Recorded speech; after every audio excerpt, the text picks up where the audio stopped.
ఆయన ఏ విధంగా ప్రత్యక్షమయ్యాడంటే ప్రవక్తలందరూ ప్రవచించిన ప్రవచనాలన్నింటిని బట్టి, దేవుని యొక్క సేవకులందరూ చెప్పిన మాటను బట్టి, దేవుడు వచ్చి ఏ కార్యాలైతే చెయ్యాలని రాయబడి ఉన్నదో అవన్నీ కూడా రాయబడి కంప్లీట్గా పరిపూర్ణంగా దాన్ని పరిపూర్తిగా నెరవేర్చిన వ్యక్తి ఎవరంటే ప్రభు అయిన యేసుక్రీస్తు అయి ఉన్నాడు. ఇప్పుడు ఆయనే శరీరధారి అయి, వాక్యమే శరీరధారి అయి, యెహోవాయే యేసుక్రీస్తుగా మన మధ్యలో ప్రత్యక్షమయ్యాడు అని చెప్తా ఉన్నాడు. వాళ్ళకి చేసిన సువార్త అది. వాళ్ళకి అటువంటి సువార్త చేస్తుంటే ఈ వినే ప్రజలకు ఎలా వినపడిందంటే అంత్యక్రీస్తు కోసం ఈ వ్యక్తి చెప్తున్నాడు. యెహోవా వేరు, ఈ యేసుక్రీస్తు వేరు. ఈ యేసుక్రీస్తు ఏమో మోసగాడు, ఈ యేసుక్రీస్తు ఏమో అబద్ధికుడు, ఈ యేసుక్రీస్తు ఏమో వ్యభిచారంలో వచ్చినోడు, ఈ యేసుక్రీస్తు ఏమో రకరకాలుగా జీవించి ప్రజలను మభ్యపెట్టినోడు. ఈ యేసు వేరు, యెహోవా వేరు. కానీ ఈ యొక్క స్టెఫన్ ఏం చెప్తున్నాడంటే యేసుని యెహోవాతో పోల్చుతున్నాడు. యేసు యెహోవా అంటున్నాడు. చాలా అబద్ధ బోధ చేస్తున్నాడు, తప్పుడు బోధ చేస్తున్నాడు అని చెప్పి ప్రజలందరినీ కూడా ఒక భయంకరమైన వికృతంగా చెలరేపేసి తప్పుడు బోధ చేస్తున్నాడు, అబద్ధ బోధ చేస్తున్నాడు అని చెప్పి ప్రజల్ని రెచ్చగొట్టి రాళ్ళు తీసి స్టెఫన్ను కొట్టడానికి వాళ్ళందరినీ కూడా ప్రేరేపించాడు. అక్కడ ఉన్న పాస్టర్లు ఏం చేశారంటే స్టెఫన్ని కొట్టడానికి ప్రేరేపిస్తూ ఉన్నారనమాట. వాస్తవంగా స్టెఫన్ చెప్పిన వాక్యం సత్యమా అబద్ధమండి? సత్యమే ఉంది. స్టెఫన్ నిజమే చెప్తున్నాడు, వాక్యం చెప్తున్నాడు, సత్యం చెప్తున్నాడు. అయ్యా నా ప్రజలారా, సహోదరులారా, సహోదరిమణులారా, నేను చెప్పిన మాట మీరు జాగ్రత్తగా గమనించండి, ఆలకించండి. మీరు యేసు విషయంలో మీరు తప్పుడు ఆలోచన కలుగున్నారు, యేసు విషయంలో మీరు తప్పుడు ఆలోచన కలుగున్నారు. అది సరైనది కాదు. పాత నిబంధనలో ప్రవక్తల ద్వారా ప్రవచించబడిన ప్రవచనాలన్నీ నెరవేర్చడానికి ప్రభువుని యెహోవాయే శరీరం ధరించుకుని భూమి మీదకి వచ్చిన యెహోవాయే యేసుక్రీస్తుగా వచ్చి ఉన్నాడు. దయచేసి గమనించండి అయ్యా అని వాళ్ళందరికీ చెప్తా ఉంటే వీళ్ళకి ఎంత కోపం వచ్చిందంటే స్టెఫన్ రాళ్ళు పెట్టి కొట్టి చంపడానికి ప్రయత్నం చేస్తా ఉన్నారు. అప్పుడు ఈ మాట పలుకుతున్నాడు. ఏమని అంటున్నాడంటే వాక్యం చెప్పి చెప్పి చెప్పి చెప్పి అలిసిపోయి ఇంకా చాలా భయంకరమైన కోపంతో అతను ఏం చేస్తున్నాడని మాట పలుకుతున్నాడు. ముస్కరులారా, హృదయములను చెవులను దేవుని వాక్యమును లోపలని వారలారా, మీ పితరుల వరే మీరు కూడా ఎల్లప్పుడూ పరిశుద్ధాత్మను ఎదురిస్తున్నారు. మీ పితరుల ప్రవర్తనలో ఎవరిని హింసించకండి, ఎవరిని హింసించలేదు, అందరినీ కూడా హింసిస్తూనే ఉన్నారు, అందరినీ కూడా చంపుతూనే ఉన్నారు, అందరినీ కూడా నిందిస్తూనే ఉన్నారు, అందరినీ కూడా హేళన చేస్తూనే ఉన్నారు. దేవుడు ఎవరినైతే పంపిస్తున్నాడో పంపించబడిన ప్రతి వ్యక్తి కూడా హేళన అయిపోతా ఉన్నాడు. పంపించబడిన ప్రతి వ్యక్తి కూడా భయంకరమైన క్రిటిసైజ్ చేయబడతా ఉన్నాడు. పంపించబడిన ప్రతి వ్యక్తి కూడా సిలువేయబడతా ఉన్నాడు, కొరడాలతో కొట్టబడతా ఉన్నాడు, చాలా భయంకరంగా హింసించబడతా ఉన్నాడు. పితరులందరూ కూడా ఆ విధంగానే చేశారు. ఆ నీతిమంతుని రాకను గురించి ముందు తెలిపిన వారిని చంపారు. ఎవరినండి? ఎవరైతే ప్రభువుని యేసుక్రీస్తు యొక్క రాకడ కోసం చెప్తున్నారో వాళ్ళని దెయ్యం పగబట్టేసింది. ఈరోజు దెయ్యం యొక్క పగ ఎక్కడ ఉన్నదంటే ఎవరైతే ప్రభువుని యేసుక్రీస్తు యొక్క రాకడ కోసం మాట్లాడతారో అక్కడే దేవుని యొక్క పగ ఉంటుంది. దేవుడి సాతాను యొక్క పగ ఉంటుంది. సాతాను యొక్క పగ ఎవరి మీద ఉంటుందంటే దేవుని యొక్క రాకడ కోసం మాట్లాడేవారి కోసం, పరిశుద్ధాత్మ బాప్తిజం కోసం మాట్లాడేవారి కోసం అక్కడ భయంకరంగా సాతాను చెలరైపోతుంది. చాలా భయంకరంగా క్రిటిసైజ్ చేస్తుంది, చాలా భయంకరంగా రెచ్చిపోతూ ఉంటుంది. ఎంత సహించుకున్నా ఇంకా రెచ్చిపోతూ ఉంటుంది, ఎంత సహించుకున్నా ఇంకా భయంకరంగా ఆ యొక్క కార్యాలన్నీ పై లేపుతూ ఉంటాడు వాడు. దేవుని పిల్లలు ఏమో సహించుకుని ఎదురు చూస్తారు. ప్రభు నీ కార్యం చేస్తావు, నీ కార్యం చేస్తావు, నీ కార్యం చేస్తావు అని ఎదురు చూస్తూ ఉంటారు. కానీ దెయ్యము ఎంత ఎదురు చూస్తారో అంతకంటే రెట్టింపు భయంకరమైన శ్రమ, హింస, బాధ, నింద అన్ని తీసుకొచ్చి ఎదుర్కోవడం పెడతాడు. హల్లెలూయా. చూడండి, అయితే ఇక్కడ ఆ నీతిమంతుల రాకడం కోసం ఎవరైతే చెప్తున్నారో వారిని చంపారు. ఆయనను మీరు ఇప్పుడు అప్పగించి హత్య చేశారు. దేవదూతల ద్వారా నియమించబడిన ధర్మశాస్త్రం మీరు పొందిద్దరు కానీ దాన్ని గైకొనలేదు. వాక్యం అయితే ఉంది కానీ వాళ్ళ చేతిలో, బైబిల్ అయితే ఉంది కానీ వారు దాన్ని వినరు. దానికి దేవదూతల ద్వారా నియమించబడిన ధర్మశాస్త్రం పొందిద్దరు కానీ దాన్ని గైకొనలేదు అంటారు. చాలా మంది చేతుల్లో బైబిల్ ఉంటుంది కానీ బైబిలే, ఆ లోపల ఎన్ని అక్షరాలు ఉన్నాయో తెలియదు, ఏముందో తెలియదు, అవి ఎందుకొరకు చదువుతున్నారు వాళ్ళకి తెలియదు, ఎందుకొరకు దాన్ని బైబిల్ పట్టుకుని సంఘాలకు వెళ్తున్నారు కూడా వాళ్ళకి తెలియదు. బైబిల్ అంతే, నల్ల బుక్కోటి చేతిలో ఉందంతే. అది ఎందుకు పట్టుకెళ్తున్నారో, దేనికోసం పట్టుకెళ్తున్నారో వారికి కూడా తెలియదు. అందులో ఉన్నదేమైనా పాటించారంటే అసలు పాటించరు, అందులో ఉన్నదేమైనా వింటారంటే అసలు వినరు. అది కేవలం బైబిల్ మాత్రమే. క్రైస్తవులు అంటే స్టాంపు మాత్రమే. దాన్ని వింటారంటే వినరు, దాన్ని పట్టించుకుంటారంటే పట్టించుకోరు. ఇలా చెయ్యాలమ్మంటే అబ్బే అది అసలు లెక్కలే ఉండదు. అసలు అది వినడే వినరు, వాళ్ళ దారి వాళ్ళదే. అయితే వాళ్ళని బట్టి ఇక్కడ స్టెఫెన్ ఇలా మాట్లాడుతున్నాడు. ఏమని మాట్లాడుతున్నాడంటే, ముస్కరులారా, హృదయములను చెవులను దేవుని వాక్యములకు లోబడాలని వాళ్ళని వాళ్ళారా అంటున్నాడు. వీళ్ళెవరు? ముస్కరులు అంటే కుక్కలు. కుక్కలను ఏమంటారు? ముస్కరం అంటారు హిందీలో. ముస్కరులారా అంటున్నాడు, అంటే కుక్కలారా, హృదయములను చెవులను దేవుని వాక్యములను లోబడని వాళ్ళని వాళ్ళారా అని చెప్తా ఉన్నాడు. వీళ్ళు ఏం చేస్తున్నారంటే చూడండి ఒకసారి, గలతీ పత్రిక 1:14 వచ్చిన చదవండి.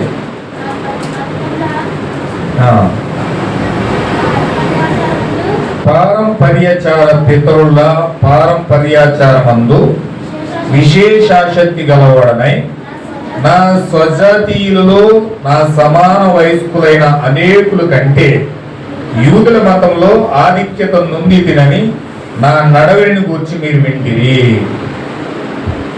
ఇప్పుడు ఆ యొక్క స్టెఫన్ని చంపడంలో ప్రముఖ పాత్ర వహించింది ఎవరంటే అపోజిటెంట్ పౌలు గారు.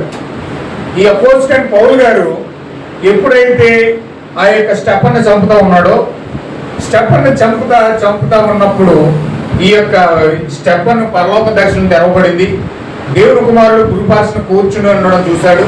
ఇప్పుడు అంటున్నాడు, ఏమని అంటాడంటే, నేను దేవుని కుమారుడు కుడిపార్శ్వన కూర్చుంటే నేను చూస్తా ఉన్నానని చెప్పి తన ప్రాణం విడిచాడు.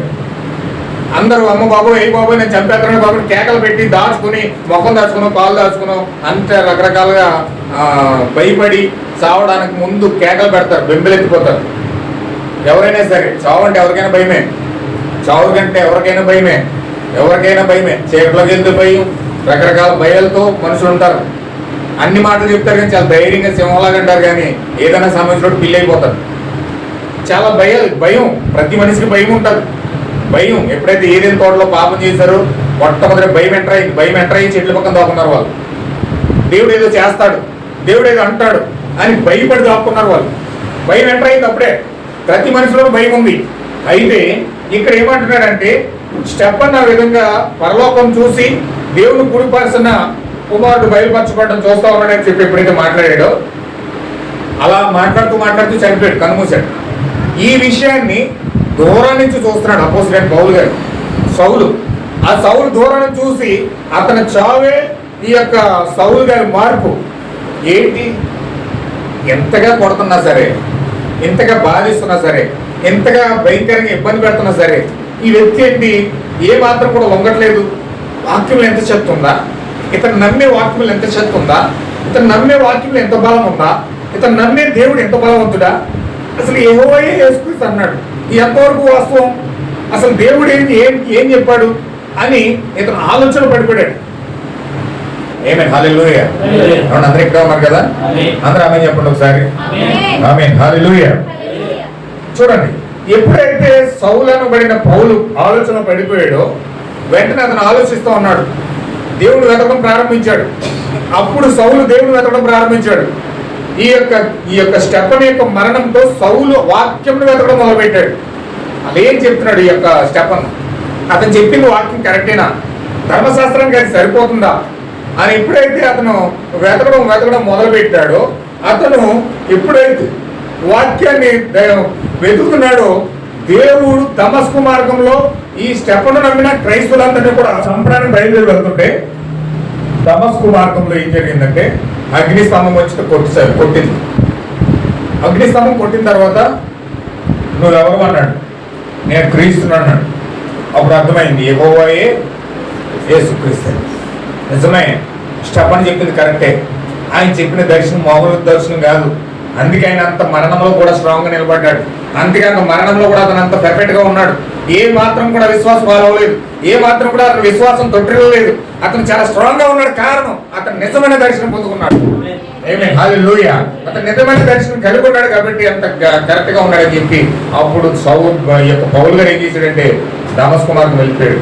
దమస్కు మార్గంలో నుంచి అరేబియా సముద్రానికి వెళ్ళిపోయి అక్కడ 3.5 సంవత్సరాల వాక్యాన్ని పరిశీలించి అతను తెలుసుకున్నది ఏమిటంటే యెహోవాయే యేసుక్రీస్తు, యేసే క్రీస్తు అని చెప్పి అతను ప్రసంగించడం మొదలుపెట్టాడు. అప్పుడు మాట మాట్లాడుతున్నాడు. గలతీ పత్రిక 1:14లో ఏమని అంటున్నాడంటే, పారంపర్యాచార పితరుల పారంపర్యాచారం మందు విశేషాశక్తి గలవాడనై నా స్వజాతీయులలో నా సమాన వయస్కులైన అనేకుల కంటే యూదుల మతములో ఆధిక్యత నొంది తిందని నా నడవడిని పోర్చి విరివిసిరి. ఒక చోట సాక్ష్యం చెప్తూ ఈ మాట పలుకుతూ ఉన్నాడు. గలతీలతో మాట్లాడుతూ ఈ మాట పలుకుతూ ఉన్నాడు. అంటే పూర్వము ఏ విధంగా ఆచారపరంగా ఉన్నాడో, ఏ విధంగా మతాచారంతో ఉన్నాడో, ఆ యొక్క పితరుల యొక్క ఆచారం ఆది ఏ విధంగా నెరవేరుస్తూ ఉన్నాడో, ఆధిక్యత నొంది ఉన్నాడో పౌలు గారు మాట్లాడుతూ ఉన్నాడు. ఇంకా నేను చెప్పే మాట కొంచెం జాగ్రత్తగా మీరు ఆలోచించండి. పౌలు గారు కూడా యూదా మతంలో మత ప్రవీణులే. పౌలు గారు కూడా ఆ చట్టాన్ని బట్టి ఎవరైనా సంఘానికి కానీ, యూదా సంఘానికి కానీ, యూదా మతానికి కానీ ఎవరైనా విరోధంగా మాట్లాడితే చంపడానికి కూడా వెనుకం చేయలేదు. హల్లెలూయా. ఇప్పుడు మీరు సపోజ్ మీరు ఉన్నారనుకోండి, మీ గ్రామంలో సంఘం తిరిగితే మీరు ఊరుకుంటారా? గ్రామంలో సంఘం తిరిగితే ఊరుకుంటారు. ఎందుకంటే మీ యొక్క పితరులు, నాన్న, మీ ముత్తాతలు, మీ బంధువులందరి కాడి నుంచి ఆ సంఘంలో నడుచుకుంటా వచ్చారు. పౌలు గారు మాట్లాడే మాట ఆ యొక్క ఆచారాల కోసం మాట్లాడుతూ ఉన్నాడు, ఆ యొక్క సిద్ధాంతాల కోసం మాట్లాడుతూ ఉన్నాడు, యూదుల మతం కోసం మాట్లాడుతూ ఉన్నాడు. యూదుల మతం గొప్పదే, యూదుల మతం ధర్మశాస్త్ర ప్రకారం ఉన్నది. యూదుల మతం ఆ యొక్క సంఘం వారు ఖచ్చితంగా వాళ్ళ సంఘాలకు అనుగుణంగా కట్టబడింది. కానీ వారి యొక్క సంఘాన్ని తప్పుపట్టలేం, వారి యొక్క మతాన్ని తప్పుపట్టలేం, వారి యొక్క పితరుల పారంపర్యాచారమైన కార్యాలు మనం తప్పుపట్టలేం. ఎందుకంటే పితరుల కాడి నుంచి వాళ్ళు పారంపర్యాచార ఆచారాలన్నీ నెరవేర్చుకుంటూ వస్తున్నారు. ఇప్పుడు కొత్తగా చేయాలంటే ఎవరికైనా కొంచెం కష్టంగానే ఉంటుంది. కొత్తగా ఆ విషయాలు పట్టుకొస్తే ఎవరికైనా కొంచెం ఇబ్బందిగా ఉంటుంది. అయితే పౌలు గారు అతను ఎంత పాతమైనప్పటికీ, పౌలు గారు అతను మతంలో ప్రవీణ్యుడైనప్పటికీ, అతను ఎప్పుడైతే ఆ సమయం వచ్చినప్పుడు సత్యవాక్యాన్ని అతను తెలుసుకున్నాడో, జీవవాక్యాన్ని అతను తెలుసుకున్నాడో, యెహోవాయే యేసుక్రీస్తుని అతను బైబిల్ ద్వారా వాక్యం ద్వారా కనిపెట్టగలిగాడు, అతను పరిశీలించగలిగాడు. అతను దేవుడే యెహోవాయే యేసుక్రీస్తు అని అగ్ని స్తంభం ద్వారా అతను ప్రూవ్ అయినప్పుడు వెంటనే అతను పితరుల పారంపర్యాచార ఆచారాలన్నీ కూడా పూర్తిగా విడిచిపెట్టి బయటకు వచ్చి ఇప్పుడు ఈ విషయం మాట్లాడుతున్నాడు. అవును, అర్థమవుతుందా? ఇప్పుడు అది ఎంత పకడ్బందీగా ఉన్నా, పితరులు ఎంత గట్టిగా ఆచరిస్తున్నా, ఆ సంఘం ఎంత పకడ్బందీగా నడవబడుతున్నా, వాక్యం అతనికి ఎంటర్ అయినప్పుడు, వాక్యం అతనికి తెలిసినప్పుడు వాటన్నిటిని విడిచిపెట్టాడే లేదండి. ఏమైనా హల్లెలూయా, విడిచిపెట్టాడే లేదా? అరే నా యొక్క పితరుల కానించి తండ్రుల కానించి నేను నడుచుకుంటూ వస్తున్నాను, ఇప్పుడు ఈ కొత్త ఏజ్ ఎవరు వచ్చి అగ్నిస్థానంలో వచ్చి నేనే చేసినట్టున్నాడు, నేను ఎందుకు వదులుతానని చెప్పి పాత విధానంలోనే పౌలు వెళ్ళిపోవడం. ఈ రోజు మనం పౌలు కోసం చెప్పుకోగలుగుతామా? ఈ రోజు పౌలు గ్రంథాల కోసం మనం మాట్లాడగలుగుతామా? బైబిల్ గ్రంథంలో 14 వచనాలు, 14 పత్రికలు ఆ యొక్క వ్యక్తి రాయగలుగుతాడా? ఎందుకంటే అతను మత ప్రవీణ్యుడైనా కూడా అతను వాక్యం ఎప్పుడైతే తెలిసిందో, సత్యం ఎప్పుడైతే తెలిసిందో, ఇది సత్యము అని గుర్తించినప్పుడు తన పాతది వదులుకోవడానికి సిద్ధపడ్డాడు. హల్లెలూయా. మరి రోజు మనము వాక్యమును గుర్తించి ఇది సత్యమని నమ్మి, ఇది వాక్యం, ఇది అపోస్తుల బోధన నమ్మినప్పుడు మన జీవితాల్లో ఆ యొక్క పితరుల పారంపర్యాచారంగా వస్తున్న ఆచార, క్రిస్మస్, లెంటు, భస్మ బుధవారాలు, సంఘ శాఖల విధానాన్ని వదిలిపెట్టాలా వద్దండి? హల్లెలూయా. అర్థమవుతుందా మీకు? ఇప్పుడు పౌలు గారు ఆ విధంగా నేను అందులోనే నడుస్తాను, ఇందులోనే నడుస్తాను, అందులోకి వెళ్తాను, ఇందులోకి వెళ్తానంటే అతను ఆ విధంగా మనం ఈరోజు పౌలు గారి కోసం మాట్లాడుకోవసరంలా. ఈరోజు పౌలు గారి మాటలు మనం వినవలసిన అవసరం లేదు. ఈరోజు 14 పత్రికలు బైబిల్లో రాశాడంటే ఆ 14 పత్రులు కేవలం పరిశుద్ధాత్మ ప్రేరేపించి అతను సత్యాన్ని బట్టి నిలబడి యెహోవాయే యేసుక్రీస్తుని తెలుసుకున్నప్పుడు దానికోసం అతను పర్ఫెక్ట్ గా నిలబడ్డాడు కాబట్టి దేవుడు పరిశుద్ధాత్మ అతను ప్రేరేపిస్తా ఉంది. హల్లెలూయా. చాలా స్పష్టంగా దేవుడు మాట్లాడుతూ ఉన్నాడు. కొంచెం జాగ్రత్తగా మీరు పరిశీలించండి. ఇప్పుడు ఖచ్చితంగా అది ఎంత పెద్ద సంఘమైనా, అది ఎంత మతపరమైన సంఘమైనా, అది ఎంత పకడ్బందీగా ఉన్నా, నీవు అది వాక్యం కాదు అని తెలిసినప్పుడు దాన్ని వదిలిపెట్టకపోతే జరిగే పరిమాణం ఏంటి? మరి ఏమండి జరిగే పరిమాణం ఏంటి? మీకు వదిలేస్తానండి. ఆల్రెడీ వదిలిపోయిన విషయాలు విన్నాం మనం. దాన్ని నేను కంటిన్యూ చేస్తా ఉన్నాను. దేవుని వాక్యం అని తెలిసినప్పుడు దాన్ని విడిచిపెట్టకుండా, దాన్ని పట్టుకోకుండా, ఎప్పుడైతే సౌలు వెనుదిరిగాడో సౌలు దేవుని యొక్క కృపను కోల్పోయాడు. కయ్యను ఎప్పుడైతే వెనుదిరిగాడో కయ్యను దేవుని కృపను కోల్పోయాడు. హల్లెలూయా. ఖచ్చితంగా ఆ యొక్క ధనవంతుడు ఎప్పుడైతే దేవుని కృపను పక్కన పెట్టి దేవుడు కృపను ఇవ్వడానికి వస్తే ఆ కృపను త్రోసివేసి ఎప్పుడైతే విరోధంగా వెళ్ళాడో దేవుని యొక్క తీర్పు గురైపోయాడు. అతను పాతాళంలో ఏడుస్తూ ఉన్నాడు. అతను పాతాళంలో అతను కేకలు పెడతా ఉన్నాడు. అతను హల్లెలూయా. ఈరోజు పాతది మనకు అర్థమైనప్పుడు మన పాత జీవితం నష్టమైనది. ప్రతి పాత జన్మతో మనం నింపబడి ఉన్నాం. ఈ పాత జన్మ ఒక వ్యక్తి జన్మించినప్పుడు అతను లస్ట్వేల్తో పాపంతో పడుతూ ఉన్నాడు. అతని పాపపు జన్మ ద్వారా ఆ వ్యక్తికి వస్తూ ఉన్నప్పుడు దేవుడు ఒక క్రొత్త జన్మ తీసుకొచ్చాడు. ఏమన్నాడో తెలుసండి? ఒకడు నీటి మూలంగా, ఒకడు ఆత్మ మూలంగా జన్మించకపోతే దేవుని రాజ్యమును చూడలేడు అన్నాడు. చూడండి ఒకసారి మనం చదువుతాం. యోహాను సువార్త 3వ అధ్యాయము 3వ వచనం.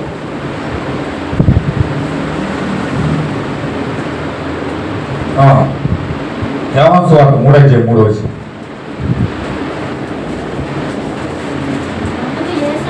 అందుకు యేసు అతనితో, ఒకడు క్రొత్తగా జన్మిస్తేనే గాని అతడు దేవుని రాజ్యం చూడలేడని మీతో నిశ్చయంగా చెప్తున్నాను. జన్మింపగలడు. ఏమన్నాడండి? ఒకడు కొత్తగా జన్మించకపోతే దేవుని రాజ్యాన్ని చూడలేడు. ఇప్పుడు దేవుని రాజ్యం చూడాలంటే ఒకడు కొత్తగా జన్మించాలి, ఒకడు నూతనంగా పుట్టాలి. అంటే కొత్త జన్మ పాత జన్మ తప్పు అని చెప్పి దేవుడు కొత్త జన్మనిచ్చాడు. దేవుడు కొత్త జన్మ ఇచ్చినప్పుడు ఇంకా పాత జన్మ వైపే మొగ్గు చూపుతున్నాం అనుకోండి, ఇంకా పాత జన్మ వైపే చూస్తున్నాం అనుకోండి, ఇంకా పాత జన్మ వైపే పాత జన్మలో ఉన్న కార్యాలయం చేస్తున్నాం అనుకోండి, మనం దేవుని గౌరవిస్తున్నామా, ప్రేమిస్తున్నామా, వ్యతిరేకిస్తున్నామా? ఏమండి? ఇప్పుడు దేవుణ్ణి మనం గౌరవించి వాక్యానికి లోబడినట్లయితే దేవుడిచ్చిన కొత్త జన్మను తీసుకుంటాం. దేవుడిచ్చిన కొత్త జన్మను మన హృదయం ద్వారా ఆహ్వానించి ఆ జన్మను పొందుకోవడానికి ఏ ప్రాసెస్ మనకు గుండా వెళ్ళాలో ఆ ప్రాసెస్ గుండా వెళ్ళడానికి మనం సిద్ధపడతాం. లేదు, దేవుడు ఎంత కొత్త జన్మ ఇచ్చి నాకు అవసరం లేదు, ఆ కొత్త జన్మ కోసం నాకు పని లేదు, ఆ కొత్త జన్మ కోసం నాకు సంబంధం లేదు, దేవుడు నాకు ఈ పాత జన్మ ఇచ్చాడు, ఈ పాత జన్మ ద్వారానే ముందుకెళ్తాను, నేను ఈ పాత సంబంధమైన క్రియలే బాగున్నాయి అని చెప్పి దీనికుండా మనం ముందుకు వెళ్ళిపోతే దేవుని వాక్యాన్ని మనం గౌరవిస్తున్నామా, ప్రేమిస్తున్నామా, తిరస్కరిస్తున్నామా? ఇప్పుడు స్టెఫను పలుకుతున్నాడు, ముస్కరులారా నిరంతరం మీ పితరుల వారి మీరు వాక్యాన్ని, పరిశుద్ధాత్మను వ్యతిరేకిస్తా ఉన్నారు మీరు అని ఎందుకు పలుకుతున్నావు అన్నాడంటే, దేవుడిచ్చిన కార్యాన్ని, దేవుడిచ్చిన సిద్ధాన్ని, దేవుడిచ్చిన బోధని ఎప్పుడైతే మనం పక్కన పెట్టి మన సొంత బోధ గుండా, సొంత సిద్ధాంతం గుండా, సొంత ఆచారాల గుండా మనం వెళ్ళడానికి ప్రయత్నం చేస్తున్నామంటే మనం ఏమనాలండి? చూడండి, పితరులు పౌలు గారు ఒప్పుకుంటున్నాడు దాన్ని. ఆ పౌలు గారు ఏమని ఒప్పుకుంటున్నాడంటే, పితరుల పారంపర్యాచార వందు విశేషాశక్తి గలవాడనై నా స్వజాతీయులలో నా సమాన వయస్కులైన అనేకుల కంటే యూదుల మతంలో ఆధిక్యత నొందిన వాడనని నన్ను నడవని గురించి మీరు విన్నారు. నేను చాలా ప్రావీణ్యత కలిగిన వ్యక్తిని, నా మతంలో నేను నా వయసు, నా సమాన వయసు అందరికంటే నేను అదుపుణ్ణి, అందరికంటే నేను భక్తిపరుణ్ణి, సంఘం కోసం ఎంతో సేవ చేసిన వాడిని, సంఘం కోసం ఎంతో నిలబడిన వాడిని, సంఘం కోసము నా ప్రాణం సైతం లెక్క చేయకుండా పెట్టిన వాడిని అని చెప్పుకుంటూ దేవుని మహాకృపను బట్టి, దేవుడు ఇచ్చిన ఆ యొక్క అగ్ని స్తంభం యొక్క దర్శనాన్ని బట్టి ఈ రోజు నేను కృపకు లోబడి, వాక్యముకు లోబడి, నేను దైవ చిత్తానుసారంగా ఈ రోజు కృపను బట్టి నేను మీ మధ్యలో నిలబడి యెహోవాయే యేసుక్రీస్తు అని నేను చెప్పగలుగుతున్నాను. ఆమేన్, హల్లెలూయా. అంటే ఆయన ఎలా మాట్లాడుతున్నాడంటే, ఎప్పుడైతే యేసుక్రీస్తుని దర్శించాడో, యేసుక్రీస్తు యొక్క చిత్తమును తెలుసుకున్నాడో, యేసుక్రీస్తు యొక్క మార్గమును తెలుసుకున్నాడో, నిజవాక్యమును తెలుసుకున్నాడో, సత్యవాక్యం అతనికి బయలుపరచబడిందో, ఆ వెంటనే ఆ పాత ధర్మశాస్త్ర సంబంధమైన కార్యాలన్నింటినీ విడిచిపెట్టి అతను కృపలోనికి వచ్చి కృప గురించి మాట్లాడుతూ ఉన్నాడు. హల్లెలూయా. దేవుడు కృప ఇచ్చినప్పుడు కృప కోసం మాట్లాడము, ధర్మశాస్త్రం కోసం మాట్లాడేవనుకో నీ జీవితంలో కోల్పోవలసిందంతా కూడా కోల్పోతాం. దేవుడు కృప ఇచ్చినప్పుడు కృప పొందుకుని మాట్లాడాలి, కృప పొందుకుని కృప కొరకు నువ్వు బ్రతకాలి. కానీ ధర్మశాస్త్రం కోసం మాట్లాడితే, ధర్మశాస్త్ర సంబంధమైన క్రియలు నువ్వు చేస్తే దేవుడిని నిన్నట్టు కూడా పరిగణలోకి తీసుకోడు. నా ప్రియమైన సహోదరులారా, కొంచెం జాగ్రత్తగా మీరు గ్రహించండి. ఇప్పుడు మనం సబ్జెక్టులోకి వెళ్దాం. ఇప్పుడు లోకాసు వార్త 5 మనం చదువుతూ ఉన్నాం. ఆయన మాట చెప్పిన చేయనప్పుడు అనే మెసేజ్ మనం వింటా ఉన్నాం. దాని కొరకు నేను ఇప్పుడు పునాది చేశాను. ఇప్పుడు పేతురు అంటున్నాడు, అక్కడ మీటింగ్ జరుగుతుంది సముద్రం పక్కనే. మీటింగ్ జరుగుతున్నప్పుడు యేసుక్రీస్తు అక్కడ మెసెంజర్ వర్తమానం చెప్పడానికి వచ్చాడు. అయితే ఇక్కడ పేతురు అంటున్నాడు, ఏమని అంటాడంటే, చేపలు పడుతున్నాం, చేపలు పట్టడానికి సూచనలు ఎలాగో మనకు తెలుసు, మరి రాత్రి అంతా మేము ప్రయాసపడ్డాం కానీ మాకేం దొరకలేదు. ఒకసారి ఆలోచించండి, రాత్రి అంతా మేము ప్రయాసపడుతుంది కానీ మాకేమీ దొరకలేదు. సరే, ఇప్పుడు పేతురు ఇప్పుడు ఒక విశ్వాస పరీక్ష పేతురుకి వచ్చిందట. ఇప్పుడు దేవుడు ఎల్లప్పుడూ ప్రజలను విశ్వాస పరీక్షలో ఉంచుతాడు అని నేను నమ్ముతున్నాను. ముందు ఆయన నిరూపించుకుంటాడు, అన్ని కార్యాలు నిరూపిస్తాడు. నిజమైన క్రైస్తవుడు విశ్వాస పరీక్షలో ఆనందిస్తాడు. ఆపై ఆయన ఇక్కడ పర్వతం పైకి వచ్చి ఉన్నాడు. దేవుని నామం మహిమ కలుగును గాక. చూడండి, ఇక్కడ ఉదయకాలంలో మనం మాట్లాడుకున్నాం. నిజమైన దేవుని యొక్క క్రైస్తవుడిని, నిజమైన దేవుని కుమారుడిని పరీక్షలోనే తీసుకెళ్తాడు అంటున్నాడు. అంటే ఆయన పరీక్షించకుండా ఏ కుమారుడిని ఇతను నిజమైన కుమారుడని స్టాంప్ వేయడు, పరీక్షిస్తాడు. మీరు చూడండి, మీకు బాగా అర్థం అవ్వాలంటే ఉల్లిపాయలు కొండకి వెళ్తారు. అన్ని ఉల్లిపాయలు తీసుకెళ్ళి సజ్జలు వేసేసుకోరు, వేసేసుకుంటారండి. మీ ఆడవాళ్ళందరూ కూడా చీరలు కొంటారు. ఒక్క చీర కొంటే 100 చీరలు తిరిగేస్తారు. నచ్చాలి, మీకు కలర్ నచ్చాలి, రంగు నచ్చాలి. ఏమండి, రంగు నచ్చాలి, కలర్ నచ్చాలి. వాస్తవం కదా, వాస్తవం అండి. రంగు నచ్చాలి, కలర్ నచ్చాలి, ఏమండి, డిజైన్ నచ్చాలి. అన్ని నచ్చి అన్ని చెక్ చేసుకుంటేనే కదా చీర ఎన్నుకోరు. అవునా కాదండి? అవును కదా. ఒక్క చీర ఎన్నుకోవడానికి మీరే అంత కష్టపడితే మరి మీ గుణ లక్షణాలన్నీ ఎన్నుకుని మిమ్మల్ని కట్టుకోవడానికి దేవుడు ఎంత కష్టపడాలి? దేవుడు కూడా తెగినోడు కాదండి, ఆయన కూడా ఎలక్షన్ చేసుకుంటాడు. మీరు ఎలాగైతే ఎలక్షన్ చేసుకుని నచ్చింది తీసుకుంటారో ఆయన కూడా అంతే. ఆయన కూడా మనుషులందరిలో సెలెక్ట్ చేసుకుని నచ్చిన తీసుకుంటాడు ఆయన. ఆమేన్, హల్లెలూయా. ఇప్పుడు సెలెక్ట్ చేయాలంటే ఎలా సెలెక్ట్ చేస్తారంటే, చూడండి, కొంతమంది ఆనపకాయ కొంటారు. ఆనపకాయ కొన్నప్పుడు ఏం చేస్తారు? ఏమండి, దాన్ని గోరెట్టి గుచ్చి చూస్తారు, లేదా ముదురుదా. బీరకాయ కొన్నా అలాగే చూస్తారు. అవునండి, దేవుడు కూడా పరీక్ష పెట్టి నిన్ను గుచ్చి అప్పుడు నువ్వు అసలు పర్ఫెక్టా కాదా, లేత కొన్నావా ముదిరిపోయావా అని చూసి చెక్ చేసి దేవుడు తీసుకుంటాడు. ఈ విషయం నేను ఎందుకు చెప్తానంటే, దేవుడు ప్రకృతి సంబంధమైన విషయాలే ఆత్మ సంబంధమైన విషయాలకి నమూనా. ప్రకృతి సంబంధంగా ఏం జరుగుతుందో ఆత్మ సంబంధంగా అదే జరుగుతుంది. మనం ఎలాగైతే నైతికంగా ఆలోచిస్తామో దేవుడు కూడా అలాగే ఆలోచిస్తాడు. ఏమి భారీగా ఆలోచించాడని ఆయన ఆలోచనలు ఏం భారీగా ఉండవు. మన నైతిక ఆలోచనలు ఎలాగైతే ఉంటాయో సహజాతీతంగా ఆయన అలాగే సామాన్యంగా సహజాతీతంగానే ఆలోచిస్తాడు. హల్లెలూయా. ఇప్పుడు ఆయన పరీక్షిస్తాడు, ప్రతి వ్యక్తిని కూడా పరీక్షిస్తాడు. చూడండి, ఇప్పుడు ఆయన ఏమంటున్నాడంటే, యేసుక్రీస్తు పేతురుకు ఒక పరీక్ష పెట్టాడు. ఆమేన్, హల్లెలూయా. అందరూ ఎక్కడ ఉన్నారండి? అందరం మనుషులు ఎక్కడ ఉన్నారు? ఆలోచనలు ఎక్కడ ఉన్నాయా? హల్లెలూయా. చూడండి, ఇప్పుడు పేతురుకు ఒక పరీక్ష పెట్టాడు దేవుడు. ఒక పరీక్ష పెట్టి ఏమన్నాడంటే, పేతురు లోనకి వెళ్ళి వలయ్య అన్నాడు. ఓ సీనియర్ మేస్త్రి దగ్గరికి వెళ్ళి, వేణు గారు ఉన్నారు ఇప్పుడు తాత మేస్త్రి, ఆయనకంటే పెద్ద మేస్త్రి గారు ఉంటారు, ఒక సీనియర్ మేస్త్రి. ఏమీ తెలియనోడు వెళ్ళి ఆ సీనియర్ మేస్త్రి దగ్గరికి వెళ్ళి, ఏమన్నా ఇంటికి ఇక్కడ కాదండి ఎలా పెట్టాలన్నాను అనుకో, ఆ మేస్త్రికి ఎలా ఉంటుంది, ఒళ్ళు మండిపోతుంది అనమాట. నీకేం తెలిసిన అడుగుతున్నావు నువ్వు, నీకేం తెలిసిన అడుగుతున్నావు అని సీరియస్ అయిపోతాడు. యేసుక్రీస్తుకు వలయడు రాదు, ఎప్పుడు సముద్రంలో చేపలు పట్టలేదు. ఏమండి, ఎప్పుడు కూడా సముద్రంలోకి వెళ్ళి వల వేసి చేపలు పట్టిన అలవాటు కూడా లేదానికి 33 సంవత్సరాల్లో. కానీ పేతురు దగ్గరికి వచ్చి ఏమన్నాడంటే, పేతురు లోనకి వెళ్ళి ఆ కుడి పక్కన వలయ్య అన్నాడు. హల్లెలూయా. పేతురేమో మహా సీనియర్ అతను, చేపలు పట్టడంలో పండితుడు అతను. ఏ పక్కలో ఏ మూలలో చేపలు ఉంటాయో, ఏ మూలన ఎటువంటి చేప ఉంటుందో బాగా సముద్రం అంతా తిరిగి తిరిగి పండిపోయినాడు. అలాంటి వాడి దగ్గరికి వెళ్ళి యేసుక్రీస్తు, పేతురు అలా కాదు అక్కడ లోపలికి వెళ్ళి వలయ్య అన్నాడు.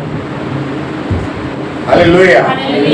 కానీ తగ్గింపు అనేది అక్కడ కనపడుతుంది. నిజమైన దేవుని యొక్క తగ్గింపు అనేది దేవుని కుమారులో అక్కడే కనపడుతుంది. నీకు తెలిసినప్పటికీ ఎదుటోడు చెప్పింది వినడమే తగ్గింపు. హల్లెలూయా. ఒకసారి అండి విలియం బ్రన్హామ్ ఉడతను కొట్టాడు. ఉడతను కొడితే ఉడతను ఎక్కడ కొట్టాడు, ఉడతను ఎక్కడ కొట్టాడంటే ఈపి మీద కొట్టాడు. ఈపి మీద కొట్టా ఉడతనట్టుకు వచ్చాడు. ఒక చిన్నపిల్ల ఉంది, బ్రన్హామ్ నువ్వు తప్పు కొట్టావు, నీకు వేటాడడం రాదు. ఈయనేమో వేటాడడంలో బహుమతులు పొందుకున్నాడు. వేటాడడం నైపుణ్యం కలిగిన వ్యక్తి విలియం బ్రన్హామ్ అని. ఏమన్నా ఇక్కడ ఉన్నారా? మీ ఆలోచనలు ఇక్కడ ఉన్నట్టు నాకు అనిపించట్లేదు. కొంచెం జాగ్రత్తగా శ్రద్ధ పెట్టండి, కొంచెం జాగ్రత్తగా శ్రద్ధ పెట్టండి. విలియం బ్రన్హామ్ గొప్ప వేటగాడండి. అతనికి గవర్నమెంటే ప్రైజ్లు ఇచ్చింది. వేటగాడు, మంచి వేటగాడు, సాన్నిధ్యత కలిగిన వేటగాడు అని చెప్పి ఒక బిరుదు ఉంది అతనికి. అలాంటి వాడు వీడతో ఉడతట్టుకొచ్చి కొట్టి ఓ పాపకి ఇచ్చాడు. అదేంటి, నువ్వు కూర ఉండమని. ఆవిడంది చిన్న పాప, 10 సంవత్సరాల పాప. విలియం బ్రన్హామ్ నీవు వేటగాడు కాదు, నీకు వేటాడడం రాదు అన్నాడు. ఏ అమ్మ ఏమైంది తల్లి అన్నాడు. అంటే నువ్వు ఉడతను కొట్టేటప్పుడు ఎక్కడ కొట్టాలి తెలుసా? కనుగుడ్డును కొట్టాలి, తలకాయ మీద కొట్టాలి. నువ్వు ఎక్కడ కొట్టావు? నీటి మీద కొట్టావు అని చెప్పేసి అన్నారు. ఉడతను ఎప్పుడు కనుగుడ్డును కొట్టకూడదట. వేటగాడికి తెలిసాడు. వేట యొక్క నైపుణ్యం తెలిగినోడికి ఉడతని కనుగుడ్డు మీద కొట్టకూడదు, నీటి మీద కొట్టాలి. కానీ ఆ చిన్న పిల్ల ఏమన్నదంటే, తప్పు బ్రన్హామ్ చేసింది, నువ్వు అలా కాదు కనుగుడ్డు మీద కొట్టాలండి. ఈయన ఏమన్నా తెలుసండి, సరే తల్లి నేను నెక్స్ట్ టైం ఉడత కొట్టినప్పుడు అలాగే కొట్టుకొస్తానే అన్నాడు. నువ్వు చిన్న పాపమ్మ, నీకేం తెలియదు, నువ్వు ఊరుకో, అక్కడే కొట్టాలి, వేట నైపుణ్యం నీకు ఏం తెలుసా అని ఆవిడనేమి డిబేట్ పెట్టుకుని వాదం పెట్టుకోలేదు అక్కడ. ఎందుకని? అతను ఎంత పెద్దవాడైనప్పటికీ తగ్గించుకుని దేవుని అందుకు వచ్చాడు. చాలా మంది పెద్దలో ఫీల్ అయిపోతారు, ఏమీ లేకపోయినా అన్ని ఉన్నట్టు ఫీల్ అయిపోతారు, ఏమి చేయకపోయినా అన్ని చేసేసినట్టు ఫీల్ అయిపోతారు. ఏమి తెలుగు తప్పు దద్దమైంది, నాకు అన్నీ తెలుసు అంటాడు. హల్లెలూయా. అహంకారం అది, మూర్ఖత్వం అది, గర్వం అది, అది సాధారణ లక్షణం. కానీ దేవుని కుమారుడు ఎల్లప్పుడూ కూడా ఏం చేస్తాడు తెలుసండి? తగ్గించుకొని వెళ్తాడు. చూడండి, పరలోకంలో దేవుడై ఉండి, అంత పెద్ద ఉన్నత స్థానంలో ఉండి, సర్వాన్ని సృష్టించిన సృష్టికర్త అయి ఉండి, భూమిని సృష్టించాడు, చంద్రుని చేశాడు, సూర్యుని చేశాడు, నక్షత్రాలు చేశాడు, సమస్తము చేసిన ఆ దేవుడు శరీరం ధరించిన భూమి మీదకి వచ్చి ఒక మనిషి పాదాల కడగడానికి సిద్ధపడ్డాడండి. హల్లెలూయా. ఏమన్నా 100 ఎకరాలు పూసాము ఉంటే కాలేజీ కూర్చుంటాడు, ఎవడన్నా పాలేరు వెళ్ళి ఏమండి ఒక మంచినీళ్ళు ఇవ్వండి ఇస్తాడు ఇక్కడండి. అది ఇది భూమి మీద ఉన్న వ్యక్తిత్వం అది. కానీ దేవుని యొక్క లక్షణం, సర్వాన్ని సృష్టించిన సృష్టికర్త భూమి మీదకి వచ్చి ఒక మనిషి పాదాలు కడగడానికి సిద్ధపడ్డాడు. అది దైవత్వం ఉన్న తగ్గింపు, దైవత్వం తగ్గింపు. అది ఎవరైనా సరే పరిశుద్ధాత్మ ఎందుకు పొందుకోమని చెప్తున్నారంటే, పరిశుద్ధాత్మ కలిగి ఉంటే ఎల్లప్పుడూ నిన్ను నువ్వు తగ్గించుకుంటావు. పరిశుద్ధాత్మ నీలో ఉంటే ఎల్లప్పుడూ హెచ్చించుకోవడానికి ప్రయత్నం చేయు. నిన్ను నువ్వు ఎల్లప్పుడూ తగ్గించుకుని నేనేమి కాదు అంతా నాకు క్రీస్తే, నా దేవుడు నాలో ఉండి నడుస్తున్నాడు, నేను నా దేవుడికి లోబడాలని చెప్పి సమస్తం ఆయనకి అప్పగించుకుని ఎల్లప్పుడూ తగ్గించుకుంటాం. అందుకే యోహాను యేసుక్రీస్తుని చూసి వెంటనే ఏమన్నాడు తెలుసండి? ఆయన హెచ్చించబడాలి, నేను తగ్గించబడాలి. దేవుడు ఎల్లప్పుడూ హెచ్చించబడాలి, మనిషి ఎప్పుడు తగ్గించబడాలి. కానీ మనిషి ఎప్పుడు దేవుడి కంటే హెచ్చించుకున్నాడు అనుకోండి, ఏమవుతుంది? సాతాన్లాగా అవుతుంది. సాతాను దేవుడి కంటే హెచ్చించుకున్నాడు కాబట్టి పరలోకం భూమిని తొక్కేసాడండి, మన బిలాంలోనే తొక్కేసాడండి, కింద కంటే తొక్కేసాడండి. మళ్ళీ ఎల్లప్పుడూ కూడా లెగకుండా పాతాళంలోనే తొక్కేసాడండి. ఎందుకని? దేవుడి కంటే ఎక్కువ హెచ్చించుకున్నాడు ఇతను. మనుషులు కూడా బైబిల్లో ఏం రాయబడి ఉందంటే చివరి దినాల్లోనంట మనుషులంట దేవుని కంటే ఎక్కువ సుఖానుభవాన్ని కోరుకుంటారట. ఏమండి అర్థమవుతుందండి? మనుషుల కంటే ఎక్కువ సుఖానుభవం. దేవుడికి ఏసీ రూమ్ లేదు, కానీ ఆ ఏసీ రూమ్ కావాలి. దేవుడేమో మలమల మాడుతున్న ఈ ఎండలో తిరుగుతూ సువార్త చేస్తున్నాడు. ఇతనేమో